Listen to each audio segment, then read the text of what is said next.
একদিকে মোথাবাড়ির ঘটনায় যেমন আতঙ্ক ছড়িয়েছে, অন্যদিকে একই এলাকায় আরেক আতঙ্কের নাম এসআইআর। অধিকাংশ বাড়িতেই এক দুজন বাদে বাকিদের নাম ডিলিট। সমস্ত বৈধ ডকুমেন্টস থাকা সত্ত্বেও বাদ গিয়েছে নাম। একদম গ্রাউন্ড জিরো থেকে কি জানাচ্ছে আমাদের প্রতিনিধি, দেখুন। মোথাবাড়ি থানা এলাকা থেকে ঢিলছোড়া দূরত্বে জোতকা বিল পাড়া।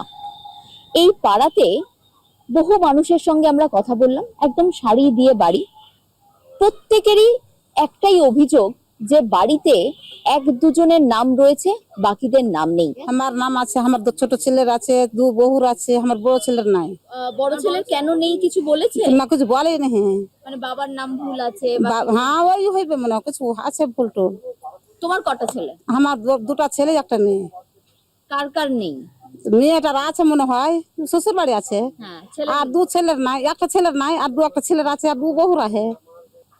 গড়ে দেখতে গেলে প্রতিটা বাড়িতে প্রায় 3 থেকে 4 জনের নাম বাতিল, অর্থাৎ ডিলিটেড।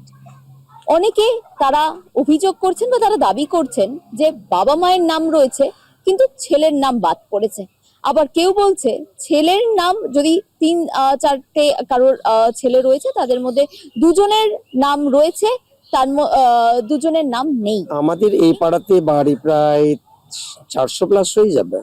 তো এই বাড়িতে মানে প্রতিটা বাড়িতেই কি এই সমস্যা আছে? প্রত্যেক বাড়িতে একজন দুজন করে আছে মিস্টার। কোনো কোনো বাড়িতে দুইজন, কোনো বাড়িতে একজন, হয়তো কোনো বাড়িতে নেই, এরকম হয়ে আছে। আমাদের ভোটার কেন হলো, আমরা এটুকুই চাই যে আমরা এতদিন থেকে ভোট দিয়ে আসছি, কিন্তু আজ হঠাৎ করে আমরা বাদ পড়ে গেলাম ভোটের তালিকা থেকে, বা আমরা ভারতের নাগরিকই তো হলাম না। তাহলে আমরা কি করে হলাম, ভারতে কি করে আমাদের স্থান হবে, বা আমরা কেন এরকম হলো, এইসব মানুষের একটা ভয় কাজ করছে যে আমরা তাহলে ভোট দিতে পাবো না। এই একাধিক তাদের অভিযোগ, এবং প্রত্যেকেই বলছে যে ঠিক কি কারণে ডিলিট করা হয়েছে তার কোনো রকমই সদুত্তর পাচ্ছে না।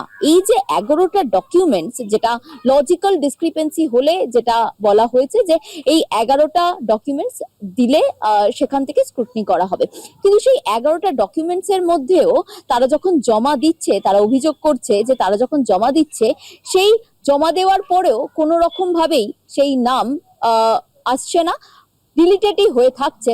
কারণ হচ্ছে, এবং তারা যে একাধিক অভিযোগ তারা আনছেন যে কারোর 4টে ছেলে রয়েছে, দুজনের নাম রয়েছে, বাকি দুজনের নাম নেই।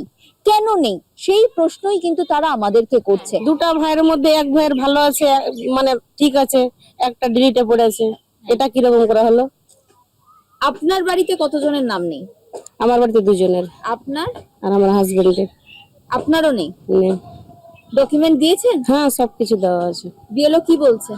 ও কি বলবে, ও তো দিয়েছে না ওখানে, আর ওখান থেকে ভুল আসলো তো ও তো কিছু বলতে পারছে না।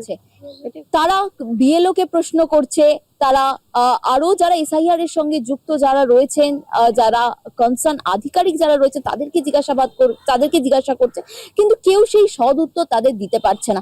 এই গোটা পাড়াটায় আমরা প্রত্যেকটা বাড়িতে গেছি এবং প্রত্যেকের সাথে কথা বলেছি, তাদের প্রত্যেকেরই একটাই অভিযোগ যে তাদের নাম কেন বাদ পড়ছে। তাদের পূর্বপুরুষ থেকে তারা এখানে রয়েছে, তারা ভোট দিয়েছে, কিন্তু হঠাৎ করেই 2026 বিধানসভার আগে এই এসআইআর, এবং এই এসআইআর এ বহু মানুষের নাম বাদ গেছে, তাদের ফ্যামিলি মেম্বারদের নাম বাদ গেছে, তারা ভোট দিতে পারবেন না।